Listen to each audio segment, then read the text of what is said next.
Le jeune peintre Velázquez, comme tous les artistes espagnols de son temps, peint des sujets d'inspiration religieuse, dont il obtient commande par l'entremise de son maître, Francisco Pacheco. Mais les gestes simples de la vie quotidienne le fascinent. Il prend souvent prétexte de scènes de la mythologie pour les peindre. Son œuvre ne cessera d'ailleurs de mêler le mythe et la réalité.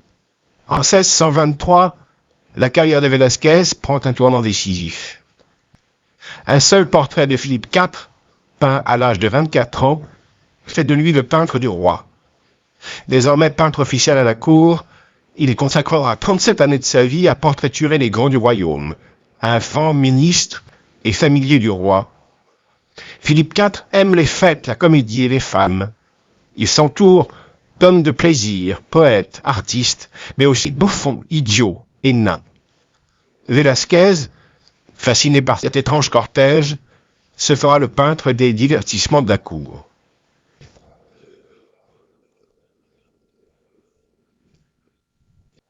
Dans l'Espagne du siècle d'or, Velázquez fut le peintre de la vie, le peintre des vrais hommes, de chair et de sang.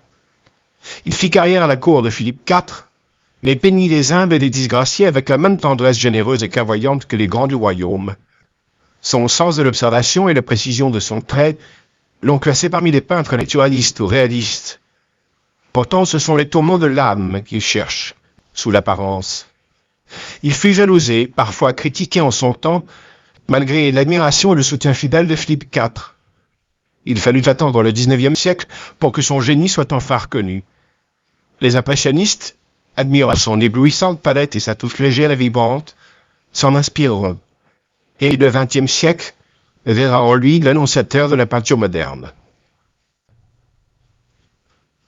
Inspiration religieuse. Jeune peintre, Velázquez est encore très influencé par son maître, Pacheco. Il réalise alors de nombreux sujets religieux dont il obtient commande grâce à l'entremise de son professeur et bientôt beau-père. Les inspirations de Velázquez sont nombreuses. On retrouve bien sûr la touche de Pacheco, mais aussi du Caravage ou encore du Greco. Velázquez s'inspire de la lumière de l'un, de la composition et des attitudes de l'autre, jusqu'à lentement élaborer des chefs-d'œuvre plus personnels, qui en annoncent d'autres à venir.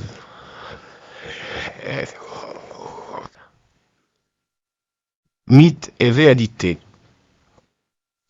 L'œuvre de Velázquez mêle avec constance le réel et l'irréel, le mythe et la réalité. Ses premiers tableaux décrivent la vie quotidienne de l'Espagne du XVIIe siècle. Il peint des intérieurs de cuisine, un marchand d'eau, ou encore ses proches. Peintre reconnu et célèbre, il ne cessera de décrire ses gestes simples et ses attitudes naturelles, qu'il intégrera à des scènes de mythologie. Il parle des récits antiques, mais peint le réel tel qu'il le voit. Il décrit la nature universelle, mythique d'être si belle. Peintre du roi. Sans Philippe IV, Velázquez n'aurait sans doute pas eu la prodigieuse carrière palatine qui fut la sienne. Nommé peintre du roi à l'âge de 24 ans par un souverain de 18 ans, il le restera jusqu'à la fin de sa vie. 37 années passées auprès de ce monarque amoureux des arts qui lui voue une admiration absolue. 37 années à chercher l'homme de chair et d'os, dissimulé sous la belle carapace des souverains.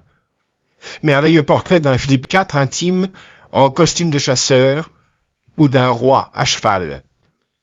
Devant tant de talent, on lui demande 2 portraits équestres des parents du roi, Philippe III et la reine Marguerite d'Autriche, puis ceux de la belle Élisabeth de France et de Marie-Anne d'Autriche, 2e femme du roi. En 1656, viendra la peinture Testament de Velázquez, le tableau le plus célèbre de l'artiste, les Ménines, où se trouve réunie la famille du roi. Les grands du royaume.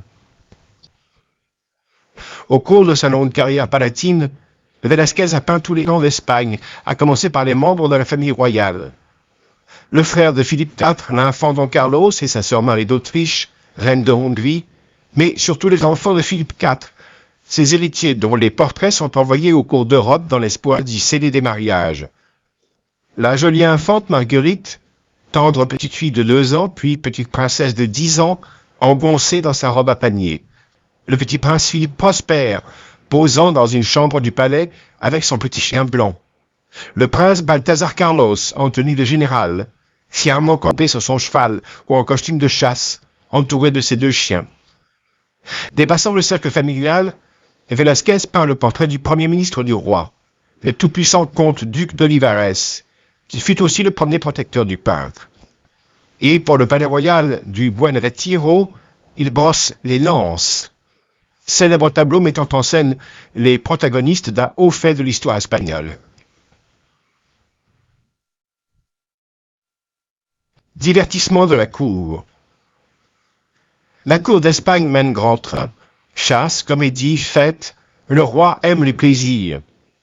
À sa table, les bouffons sont chargés d'amuser les convives.